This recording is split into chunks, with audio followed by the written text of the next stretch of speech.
लोकांना गैरसमज झालाय, काही अधिकारी लोक संघाचे पोरं गेले का त्यांना दम देतात.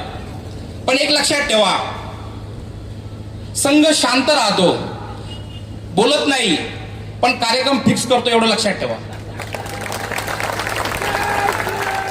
तशा मुली आल्या तर आपण बसून व्यवस्थित चौकशी करून लवकरात लवकर दाखल केलं पाहिजे.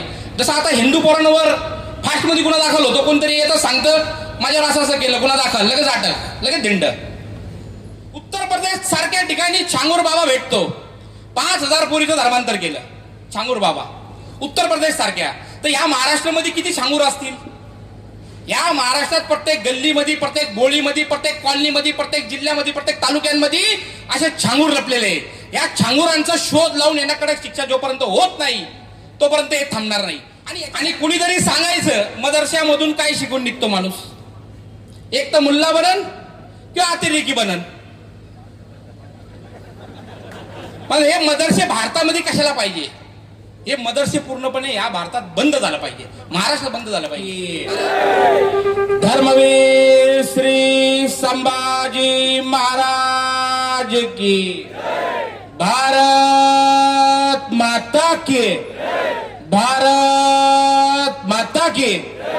डॉक्टर बाबासाहेब आंबेडकरांचा, लोकशाहीर अण्णाभाऊ साठेंचा.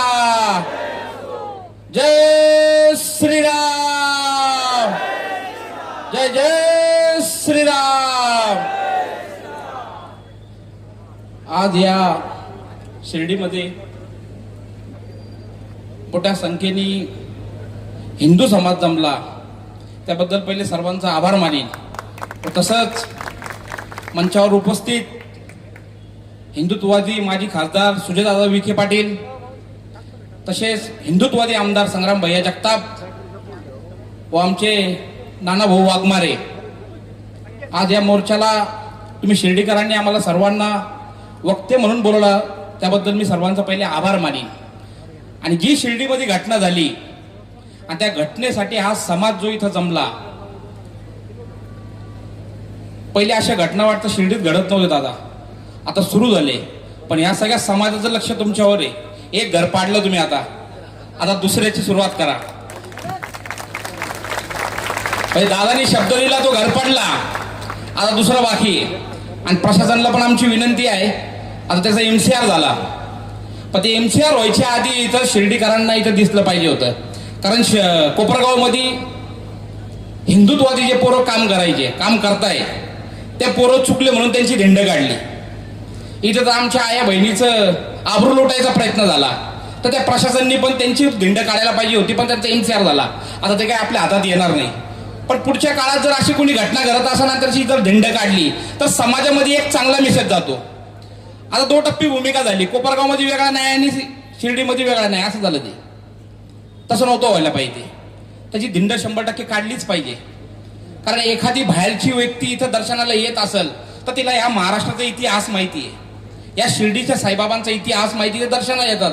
आणि अशा घटना जर कोणी विकृत माणूस करत असेल, तो कुठल्याही समाजाचा असो, त्याला शिक्षा चांगली झाली पाहिजे.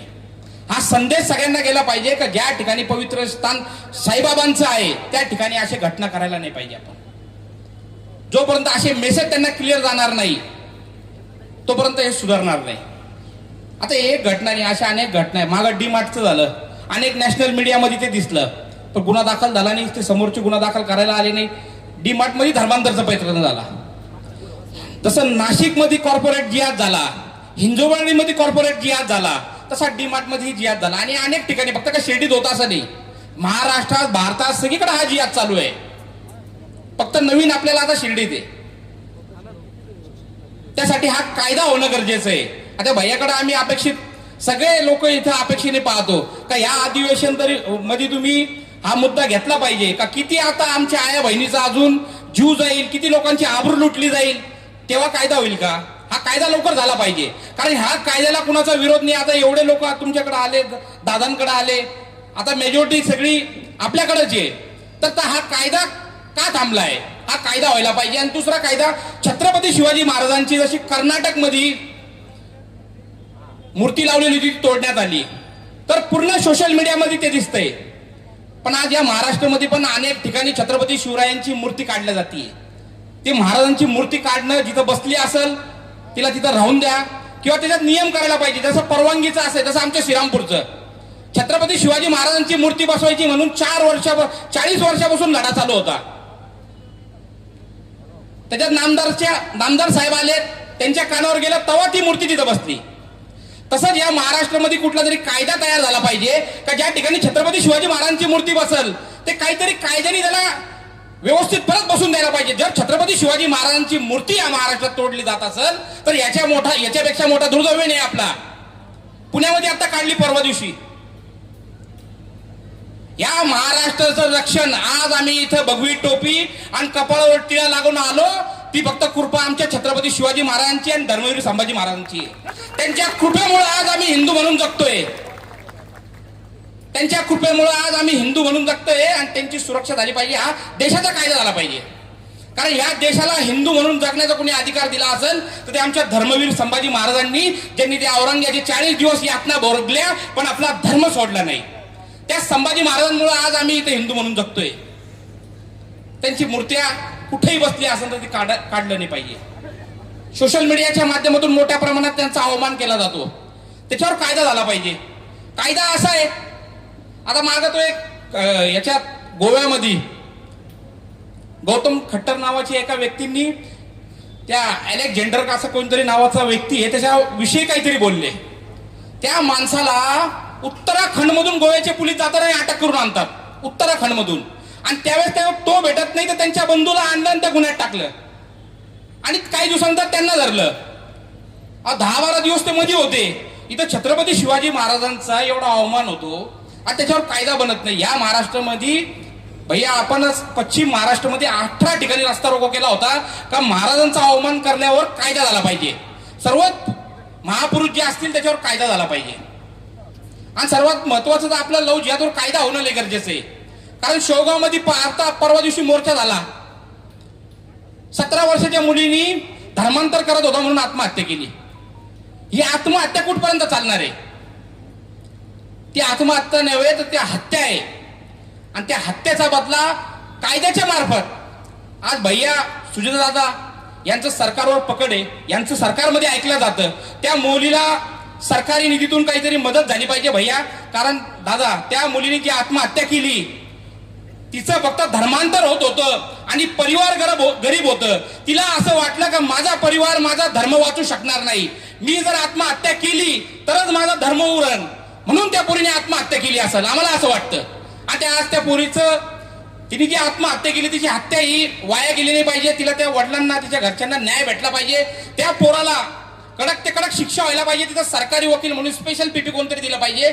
जसं पहिले उज्ज्वल निकम साहेब होते, आता अजय मिस्टर साहेब आहे, त्यांची नियुक्ती तात्काळ त्या केसमध्ये झाली पाहिजे.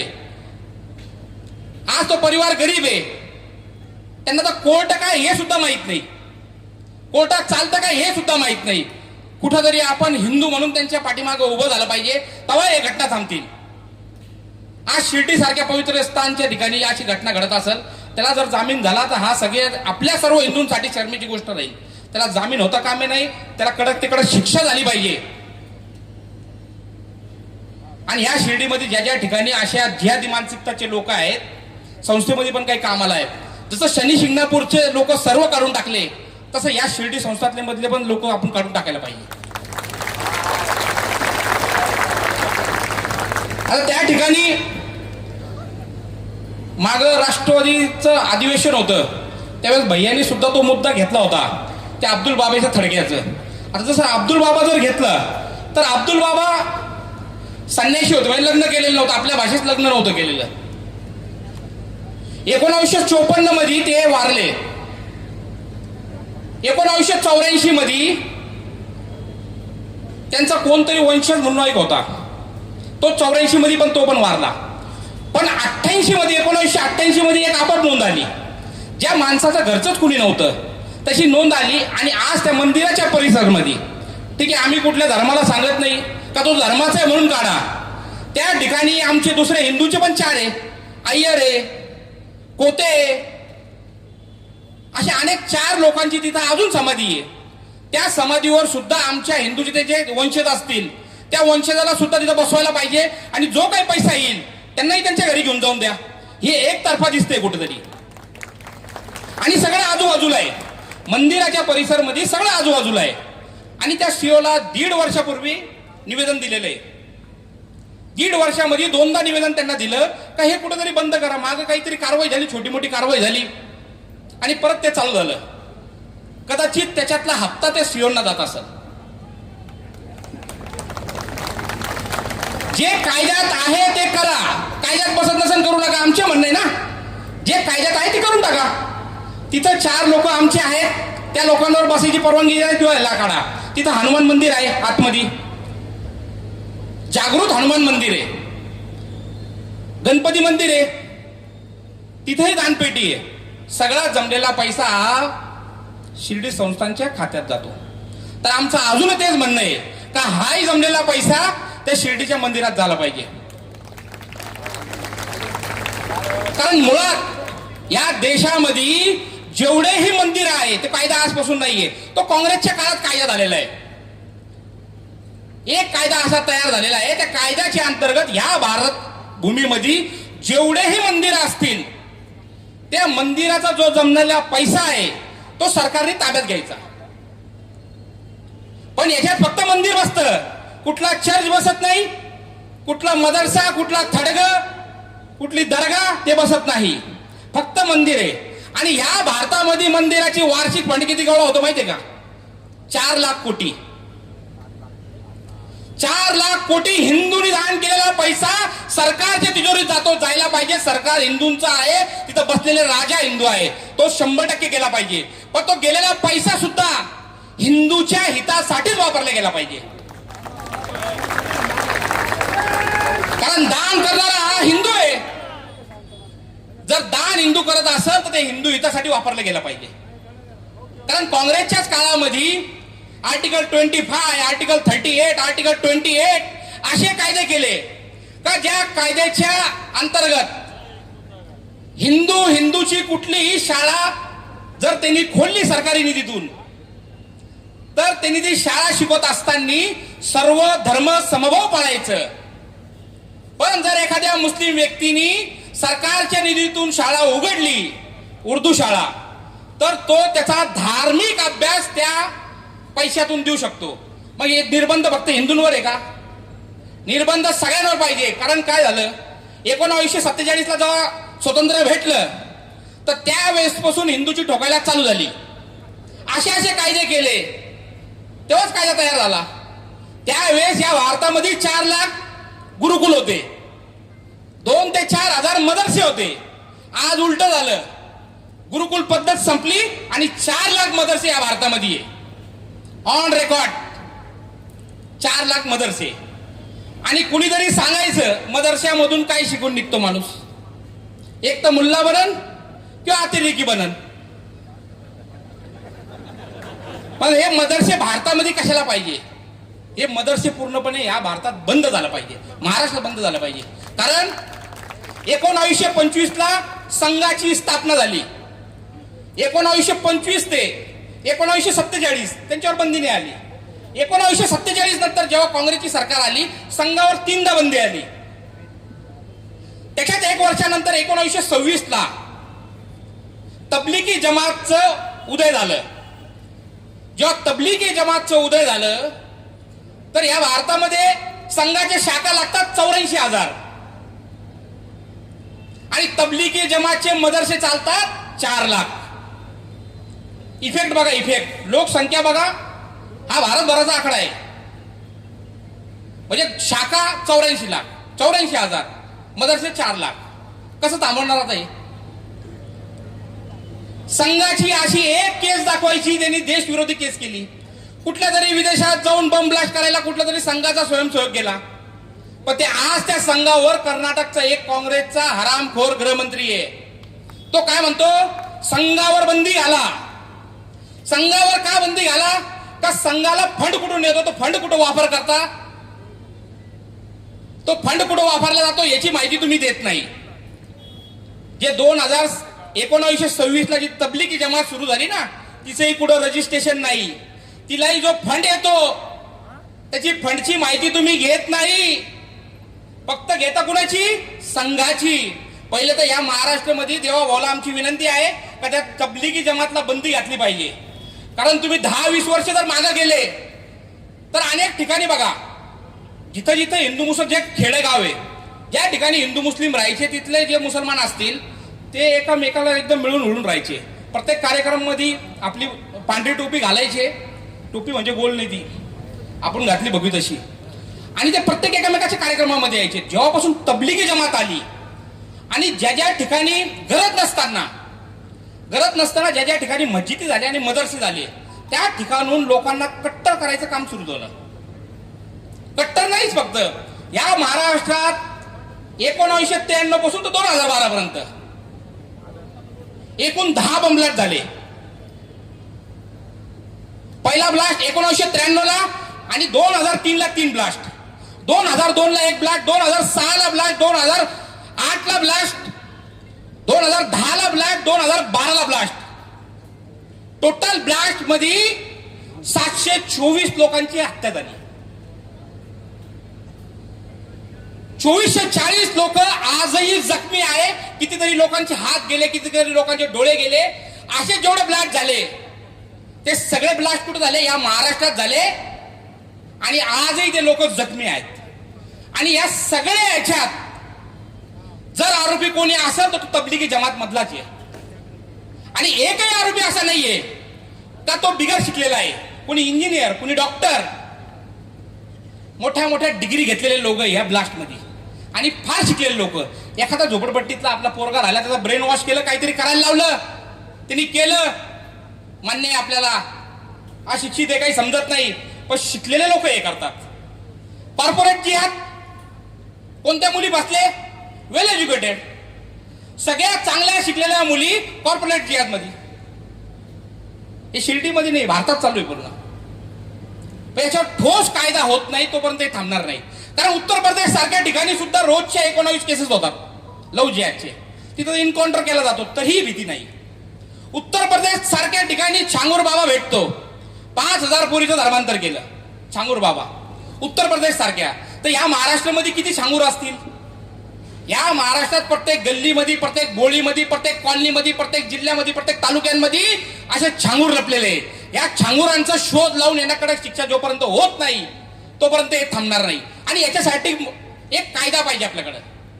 आता फार गरजेचं. आता हिवाळी अधिवेशन सुरू होईल, पावसाळी अधिवेशन सुरू होईल. तर या पावसाळी अधिवेशन मध्ये आमची भैयाला, दादाला विनंती आहे का आपण आता 12 आमदार तुम्ही निवडून आणले बाय दादा, त्या 12 आमदारांना सांगा सगळ्या अधिवेशन मध्ये मुद्दा घ्या. कारण आपले 4-5 आमदार आहे जे हिंदुत्वादीची भूमिका घेत आहे. जर हे 12 आमदारांनी, जिल्ह्यातल्या 12 आमदारांनी जर मनावर घेतलं तर हा कायदा लवकर होईल. कारण मागच्या काळामध्ये पाहिलं आपण, नितेशजी फक्त एकानेच 2023 मध्ये मला वाटतं लव जिहाद कायद्यासाठी मागणी केली ती. जेव्हा त्यांनी मागणी केली तर असलम शेख, अबू आझमी हे 3-4 आमदार तुटून पडले त्याच्यावर. कशाला पाहिजे कायदा? पण तेव्हा आपली संख्या कमी होती काम करण्याची हिंदुत्वाचं. आता संख्या वाढलेली, आता हे 12 वाढतील परत. ह्या सगळ्या लोकांनी मागणी केली तर हा कायदा होऊन जाईल. आणि हा कायदा झाल्यानंतर तुमच्या आया बहिणीची आबरू लुटल्यापासून थांबल्या जाईल. आणि कायदाच गरजेचा आहे. आणि प्रशासनाला पण आमची विनंती आहे काय, हे सगळे गुन्हे घेऊन जेव्हा लोक येतात फार पीडित असतात. जर तुम्हाला त्यांना गुन्हा दाखल करण्यासाठी टाळाटाळ केली त्यासाठी मोर्चे काढावे लागतात. आणि मोर्चे काढल्यानंतर कुठेतरी हा गुन्हा दाखल होतोच, पण ह्याच्यामध्ये तुमची आणि सरकारची बदनामी होती. का या महाराष्ट्रामध्ये मुली सुरक्षित नाहीये का? तशा मुली आल्या तर आपण बसून व्यवस्थित चौकशी करून लवकरात लवकर दाखल केलं पाहिजे. जसं आता हिंदू पोरांवर फास्टमध्ये गुन्हा दाखल होतो, कोणतरी येतं सांगतं माझ्यावर असं असं केलं, गुन्हा दाखल, लगेच अटक, लगेच धिंड. तसं थांबलं पाहिजे. आणि या आम्ही फक्त नगर जिल्ह्यासाठी नाही, महाराष्ट्रभर तेच चालू आहे. नगर जिल्ह्यात तर चालूच आहे, पण महाराष्ट्रभर तसंच चालू आहे. आणि फार गरीब पोरं हिंदुत्वाचं काम करणारे, फार गरीब पोरं आहे. कितीतरी आमचे हिंदू पोरं असे आहे का सकाळी कामावर गेल्यावर संध्याकाळी घरी खातात, पण ते हिंदुत्वाचं काम सोडत नाही. कारण ही शिकवण संघाची आणि संघ म्हणून आम्ही सगळे काम करतो.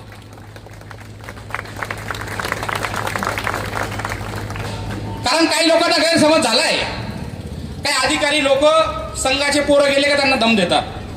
पण एक लक्षात ठेवा, संघ शांत राहतो, बोलत नाही, पण कार्यक्रम फिक्स करतो, एवढं लक्षात ठेवा. कारण आमचा मुख्यमंत्री, महाराष्ट्राचे राजा, ते सुद्धा सकाळी 4ला उठून नमस्ते सदावचे मातृभूमी ही प्रार्थना करूनच मुख्यमंत्री झाले. ते ही संघाचे स्वयंसेवकच आहे. बीजेपी ही सगळी संघाची स्वयंसेवकच आहे. तो कुठंतरी मेसेज जायला उशीर होईल, पण कार्यक्रम नक्की होणार. म्हणून आमच्या संघाचे काम करणाऱ्या लोकांना या जिल्ह्यामध्ये, या महाराष्ट्रामध्ये कुणी त्रास देऊ नका. आणि ते चुकत असतील तर 100% द्या, पण जिथं ते चांगलं धर्माचं कार्य करत असतील तर त्यांना त्रास देऊ नका. आम्हाला इथं बोलण्याची संधी दिल्याबद्दल मी सर्वांचं पहिले तर मनापासून आभार मानेन. हो, थांबतो. जय श्रीराम.